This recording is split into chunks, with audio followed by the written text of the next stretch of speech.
이제 토론으로 들어가도록 하겠습니다. 제가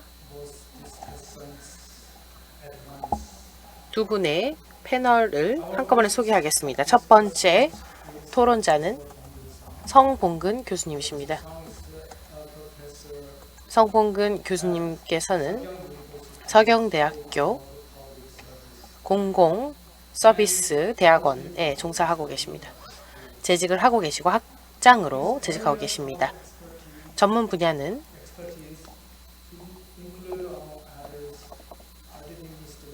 다른 분야도 많지만 행정법, 그리고 환경법, 그리고 공공법 분야가 되겠습니다.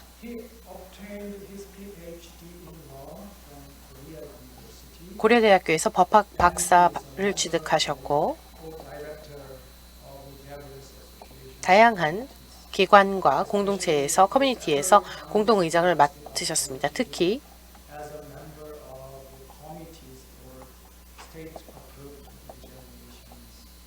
공공 행정고시 위원으로서 수차례 임명되신 바가 있습니다. 그리고 두 번째는 엄주희 교수님이십니다. 엄주희 교수님은 건국대학교에 재직하고 계십니다. 연세대학교에서 법학을 전공하셨고 동대학원에서 법학 박사를 취득하셨습니다. 다양한 기관에서 공동의장을 맡으신 바가 있고요.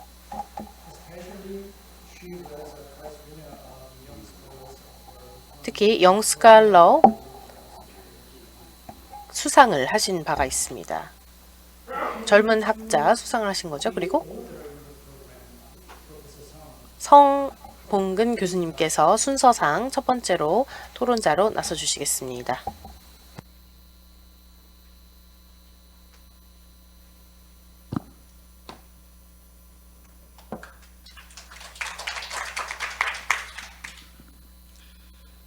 Thank you, Professor Lee. 네, 이 교수님 소개 감사드립니다. 내외기빈 여러분 감사합니다. 특히 김준범 교수님과 양재혁 변호사님의 훌륭한 발표 감사드립니다. 저는 현 ESG 상황에 대해서 말씀을 좀 드리겠는데요. 유럽과 호주에 대해서 저희가 발표를 들었습니다. 특히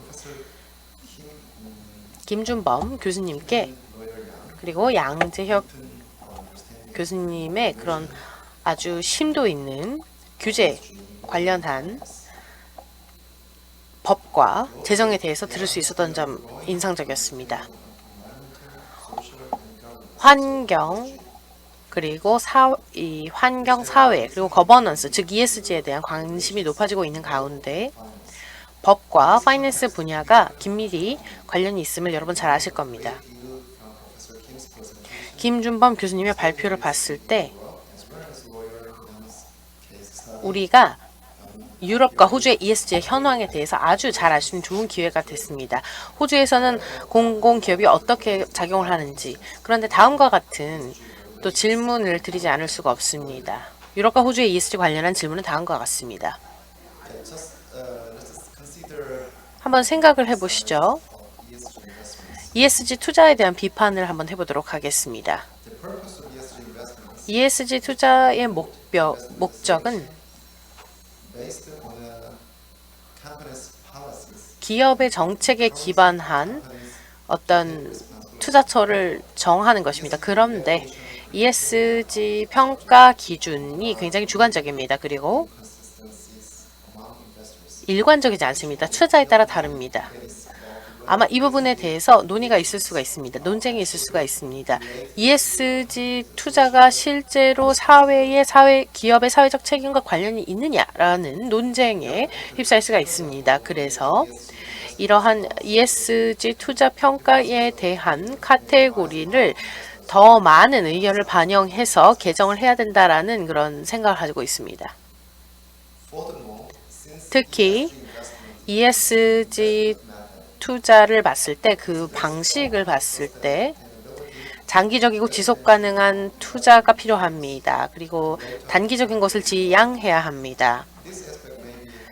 이러한 양상은 역시 일부 투자자들에게 주관적으로 볼 수가 있습니다. 그리고 마지막으로 중요하게 우리가 생각해야 되는 것은 ESG에 대한 평가는 기업의 사회적 책임을 우선순위로 두어야 한다는 것입니다. 그런데 역시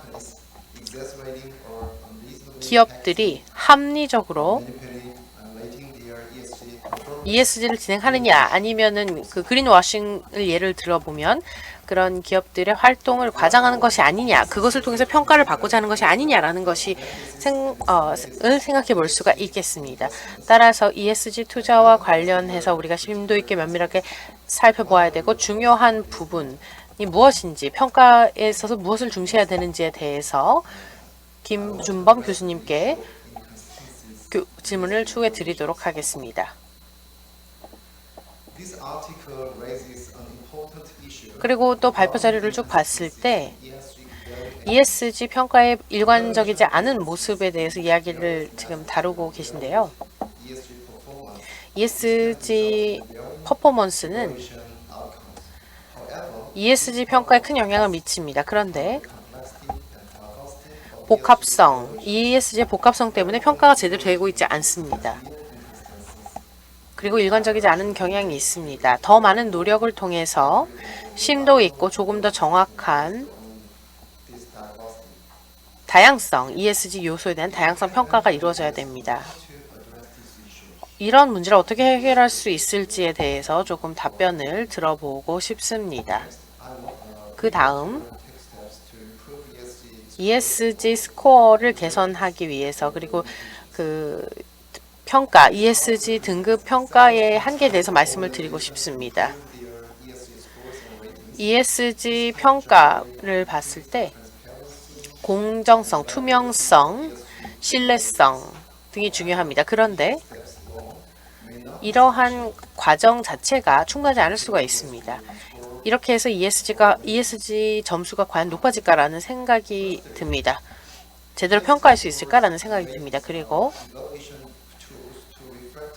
이러한 평가의 도구는 기업의 지속 가능성을 반영할 수 있어야 합니다. 그런데 많은 요소를 고려하지 않을 수가 있습니다. 그리고 이 지속 가능성이 제대로 평가가 될지가 의문입니다. 게다가 ESG 평가자들은 많은 이슈에 노출되어 있습니다. 데이터 리포팅, 그리고 비교, 그리고 더 나은 대응, 미디어 커버리지 등의 문제로 인해서 이러한 ESG 평가자들이 제대로 된 등급과 점수를 산출해낼 수 있을지가 걱정입니다. 게다가 ESG의 점수와 평가 등급은 을 통해서 추후에 액션을 취해야 할 텐데요. 이것이 즉 기업의 사회적 그런 활동으로 이어져야 하겠습니다. 그런데 다양한 데이터를 봤을 때 이것이 이루어지고 있는지에 대해서 충분하지가 않습니다. 그리고 실제 기업들이 이러한 ESG 평가 이후에 취해야 될 액션을 제대로 취하고 있는지 실행하고 있는지에 대한 이행에 대한 의문이 듭니다. 그래서 그 이후에 또 그 부분에 대해서도 질문을 드리고 싶습니다. 발표자들께요. 그리고 ESG 점수를 향상시키기 위한 한계점을 생각해 볼 수가 있습니다. 몇 가지 ESG 점수 향상에 대한 팁들을 제공을 하고 있는데요.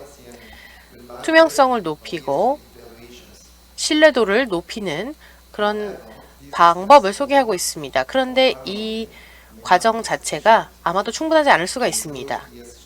ESG 점수와 등급을 높이는 데는 충분하지 않다고 저는 개인적으로 생각하고 있습니다.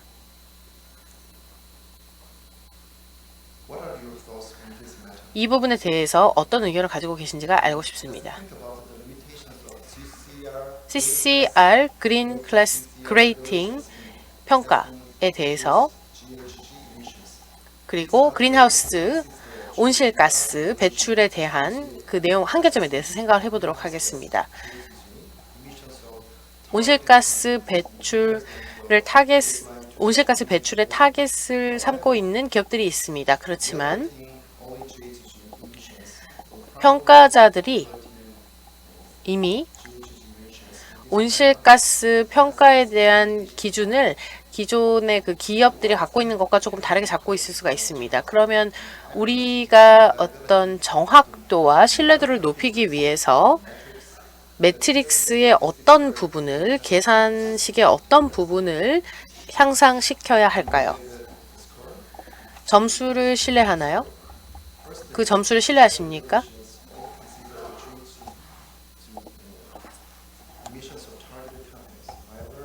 많은 기업들이 온실가스 배출 감축 목표가 있다고 말씀드렸지만 다양한 요소를 반영해야 됩니다.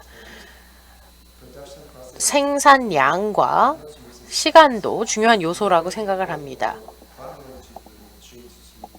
주로 온실가스 배출만을 배출 평가를 하게 된다면 다양한 요소에 대한 평가를 놓칠 수가 있습니다.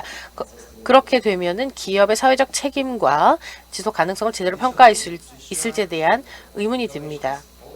온실가스 배출의 평가는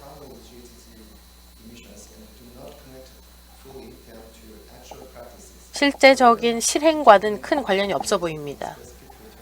그래서 특정한 그 카테고리를 통해서 평가를 해야 될 텐데요. 책임감, 기업의 사회적 책임 등을 사실 평가한다는 것이, 그리고 수량화, 측량화 한다는 것이 어려울 수가 있습니다. 이 부분에 대해서 생각을 해보았으면 좋겠습니다. 유럽의 그런 점수화와 실제 온실가스 감축에 대한 실행을 어떻게 연결하고 있는지를 한번 생각해 보면 좋을 것 같습니다. 탄소 발자국에 대한 추적, 그리고 규제, 관련 법 등이 최근 강력하게 실행이 되고 있습니다.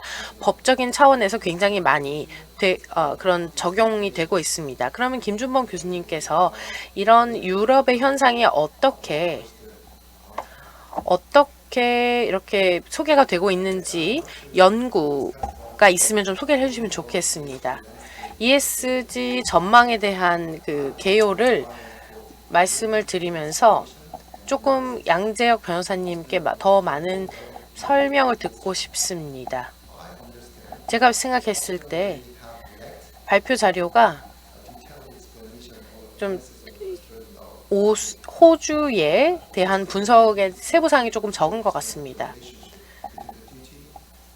의무, 그리고 ESG 디렉터들의 어떤 그런 책임감, 이런 것들에 대해서 원론적인 것은 소개를 해주셨지만 그 호주의 법적인 프레임워크에 대해서 저희가 지금 정확한 백그라운드가 없기 때문에 그런 부분에 대해서 조금 쉽게, 조금 정확하게 자세한 내용을 말씀해 주셨으면 좋겠습니다. 그리고 조금 더 설명이 필요한 부분은 ESG 실행과 디렉터들의 책임감들 간의 상관관계에 대해서 조금 더 설명을 듣고 싶습니다. 이 디렉터들이 ESG 원칙을 실행에 옮길 때 다른 가능성을 고려하지 않는 것 같다는 생각이 듭니다. 조금 더 ESG가 어떻게 이런 디렉터들에 의해서 실행이 되고 이 디렉터들의 의무가 어떻게 어우러지는지에 대해서 조금 더 설명을 해주셨으면 좋겠습니다. 그 다음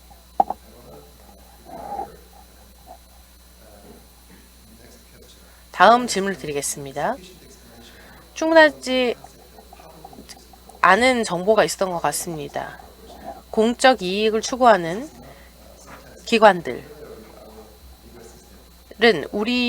호주와는 우리는 법적인 프레임워크가 조금 상이하기 때문에 이런 그 사례라든가 대안이 될 만한 그런 예를 들어주시면 좋을 것 같습니다. 추가적인 정보를 히스토리라든가 백그라운드라든가 규제 관련해서 공적 이익을 추구하는 그런 기업들에 대해서 설명을 조금 더 해주시면, 예를 들어주시면 좋을 것 같습니다. 그러니까 소위 ESG 기업이라고 하는 그런 예를 조금 더 들어주시면 좋을 것 같습니다. 이렇게 공적 이익을 추구하는 기업들이 어떻게 ESG 원칙과 연결되는지 조금 구체적인 예를 듣고 싶습니다. 공적 이익 관련 있는 그런 기업들이 or same model or different category? 똑같은 카테고리 혹은 다른 카테고리 안의 기업인지 아니면 어떻게 그 다른 기업들과 어떤 관련이 있는지 왜 이 발표 자료에서는 충분한 설명이 되어 있지 않은지가 조금 의문입니다. 이 모델과 실제 존재하는 모델의 차이점을 알고 싶습니다. 차이점을 조금 더 구체적으로 구분해 주시면 좋을 것 같습니다. 왜 ESG 기업들이 현존하는 기업들에게 왜 ESG적인 요소, 원칙이 필요한지, 그리고 공적 기업이라고 하는 그런 기업들은 어떤 특징을 가지는지, 제가 질문을 좀 많이 드렸지만은 일단 훌륭한 발표에 대해서 감사드리면서 많은 점을 배울 수 있었다는 말씀을 드리겠습니다. 이런 토론을 통해서 훌륭한 우리의 이해도를 높이는 훌륭한 과정과 의사소통의 과정을 겪을 수 있다고 생각을 합니다. 그리고 제 말씀 경청해 주셔서 감사합니다.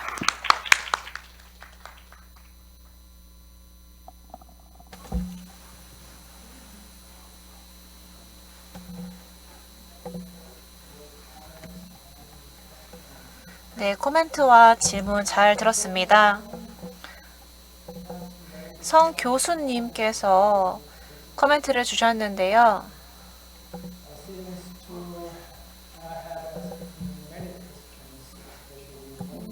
많은 질문들이 있었지만 김 교수님에게 한 가지 질문이 있었고 네 가지 질문 정도가 양재혁 변호사님께 갔던 것 같습니다. 그리고 또 두 분 모두에게 해당하는 그런 질문도 있었던 것 같은데요. 연사분들께서 모든 질문에 대답을 하기 전에 다음 토론 패널의 질문을 듣고 대답을 하는 시간을 가지도록 하겠습니다. 엄주희 교수님께서 다음 질문해 주시겠습니다. 감사합니다. 저는 건국대학교 엄주희 교수입니다. 제가 헌법을 가르치고 있는데요. 헌법에 대해서 법과 기술, 또 최첨단 기술과 바이오 기술에 관련된 법률을 다루고 있습니다. 그래서 ESG에 지대한 흥미를 가지고 있고요. 그렇기 때문에 오늘 이 귀중한 컨퍼런스에 초대해 주셔서 정말 감사합니다.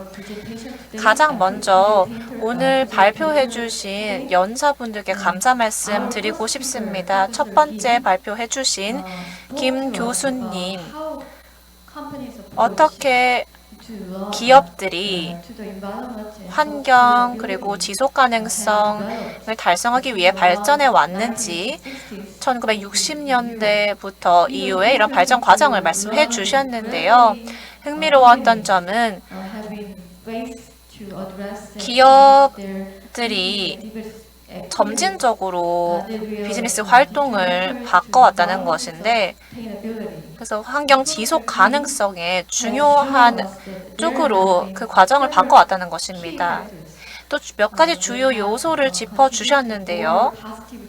훨씬 더 긍정적인 변화를 기업 접근에 가져오는 것들, 예를 들어서 특정 중요한 사건, 예를 들어서 UN 보고나 프로토콜들, 그리고 또 다양한 법과 규제의 도입을 통해서 환경을 보호하고 또 인식 증진을 환경적인 지속 가능성에 대해 가져온 것 등이 있습니다. 이러한 주요 요소들이 현재 ESG 움직임을 이끌어 왔다고 확신하는데요. 현재 ESG 심사나 우수한 ESG 원칙 구현이 굉장히 중요한 부분을 기업의 투자나 아니면 활동에서 차지하고 있는 것으로 보입니다. 그래서 몇몇 유명한 대기업의 ESG 사례를 배울 수 있어서 무척 좋았습니다. ESG 등급이 효과적인 시장 동력으로 작용하고 있는데 이는 기업이 비금융, 비재정적인 ESG KPI를 준수하도록 하고 있습니다. 그리고 명확하게 측정할 수 있는 ESG 표준을 개발하는 것의 중요성을 또 강조하고 있습니다. 여러 찬반 논란이 ESG를 둘러싸고 일어나고 있는데요. ESG 요소들을 측정하는 데 있어서 여러 논란이 있습니다. 그래서 김 교수님의 훌륭한 발표에 다시 한번 감사드리고요. 또 여기에 곁들여서 질문을 드리고 싶습니다. 최근에 거센 비판이 ESG 운동에 이르고 있습니다. 특히 정치적으로 보수 성향인 기업가들이나 아니면 운동가들이 주축을 차지하고 있는데요. 혹자는 반 ESG 운동이라고도 부르고 있습니다. 제 질문은 다음과 같습니다. EU에서 주목할 만한 반 ESG 운동이 있었는지 여부 질문 드리고 싶고요. 두 번째 질문은요. 기업이 ESG 원칙을 채택하도록 설득해야 하는 주요 과제에 대해서 어떻게 생각하시는지 두 번째 질문 드리고 싶습니다. 그리고 두 번째 연사 양재혁 변호사님이 법률적 관점에서 ESG 과제를 말씀해 주셨습니다.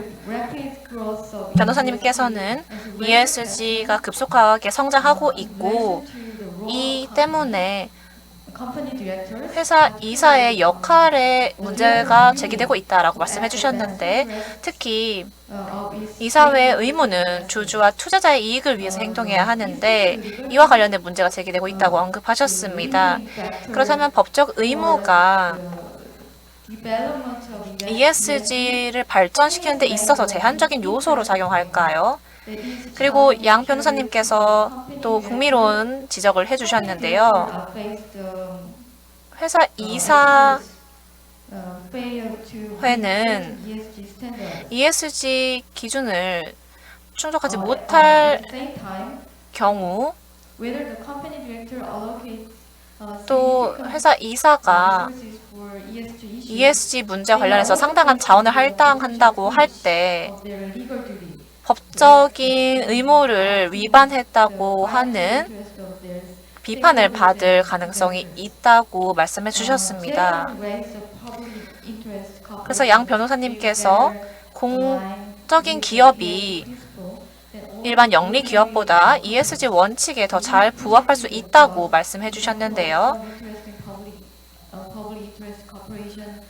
그래서 흥미로운 공적 기업의 모델을 호주의 사례를 통해서 말씀해 주셨습니다. 그리고 영리 비즈니스 모델의 대안으로서 소개를 해 주셨는데요.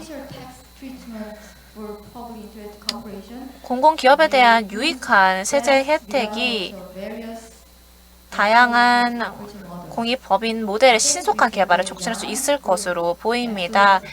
양재혁 변호사님 다시 한번 훌륭한 발표에 감사드리고요. 공익기업이 지금 리더십을 가지고 ESG 원칙을 호주에서 구현하고 있는 것으로 보입니다. 그래서 여기서 제가 드리고 싶은 질문은요.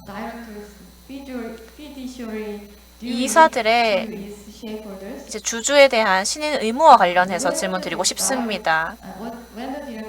이사회에서 ESG 원칙을 회사에 통합해서 추진하고자 할 때 이 직무를 위반할 위험을 경감하기 위해서 어떠한 일을 해야 할까요? 네, 이상입니다.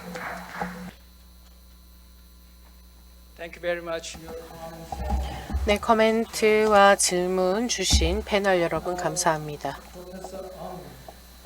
교수님께서 몇 가지 코멘트를 해주셨고 질문을 2가지 김준범 교수님께 그리고 1가지는 양재혁 변호사님께 드린 것으로 제가 이해를 했습니다. 그렇지만 저희가 제한된 시간이 있기 때문에 이 세션을 10분 안에 마쳐야 됩니다. 그래서 아마도 각각의 연사분께서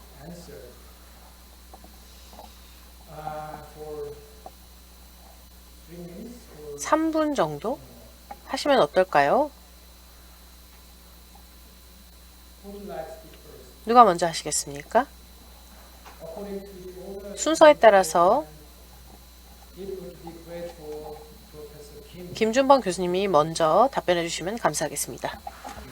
예, 감사합니다.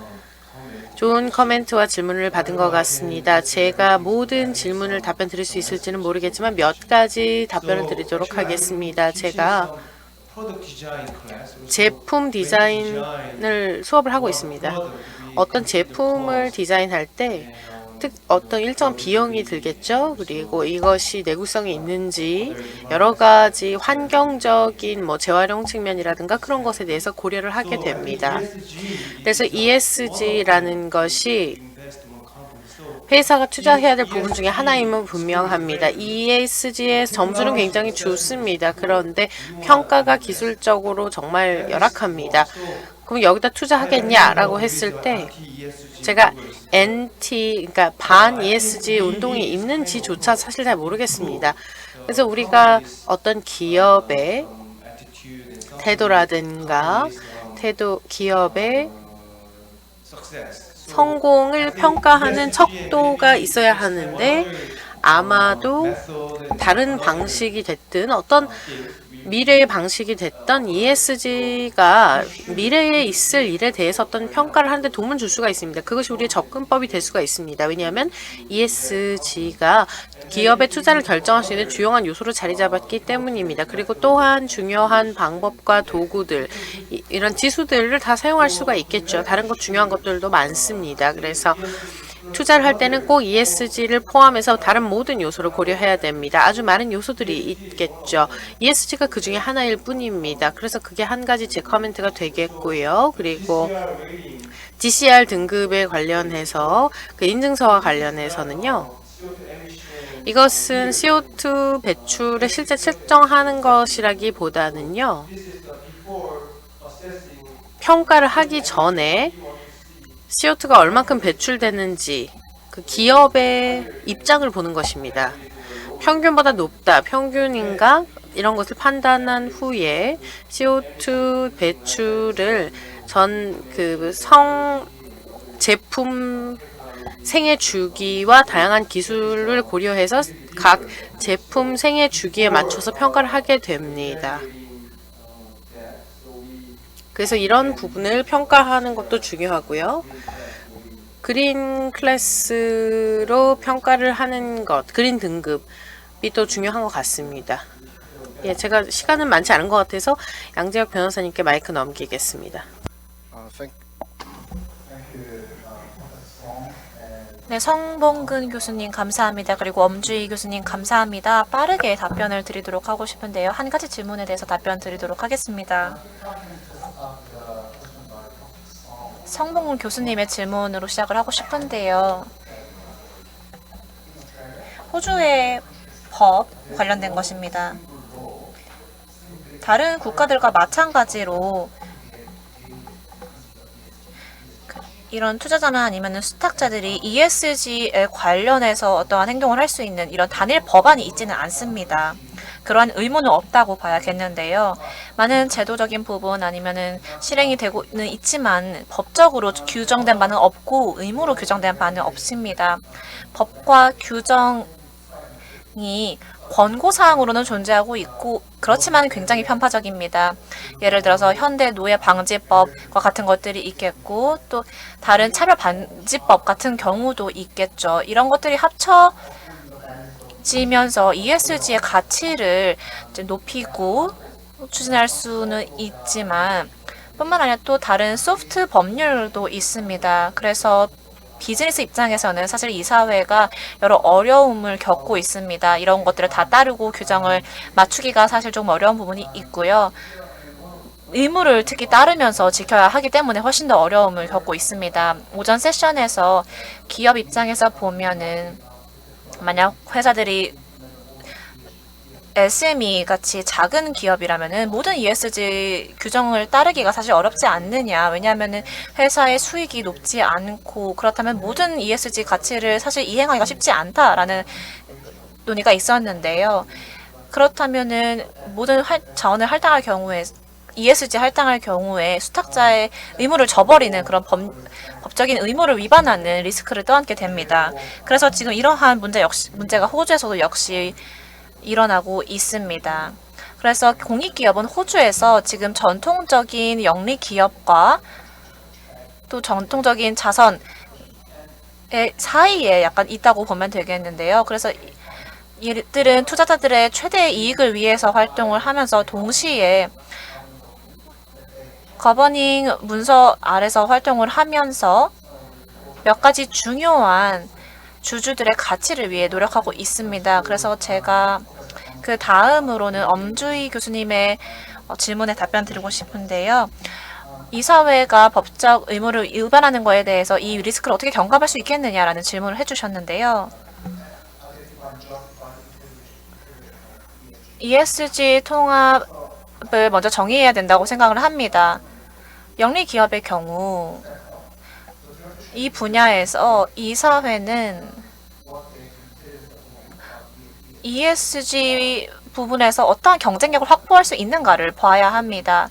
왜냐하면은 ESG 등급을 높이기 위해서 경쟁점을 확보를 해야 하는데요. 그럼으로써 ESG를 추진을 하고 이를 정당화할 수 있는 것이죠. 왜냐하면 시장에서 권력을 가지게 되고 그렇지 않을 경우에는 시장에서 권력을 잃게 되기 때문입니다. 그래서 이 모든 편파적인 규정과 아니면은 권고사항을 따르기가 사실 어렵습니다. 그리고 여러 등록법 같은 것도 있는데 몇몇이 이러한 논의를 일으킬 수 있겠습니다. 그래서 이 모든 법안과 규정과 권고사항을 따르기 위해서는 일단은 시도를 해야 한다라고 이야기를 하는데 이러한 답변도 제가 드릴 수 있을 것 같고 또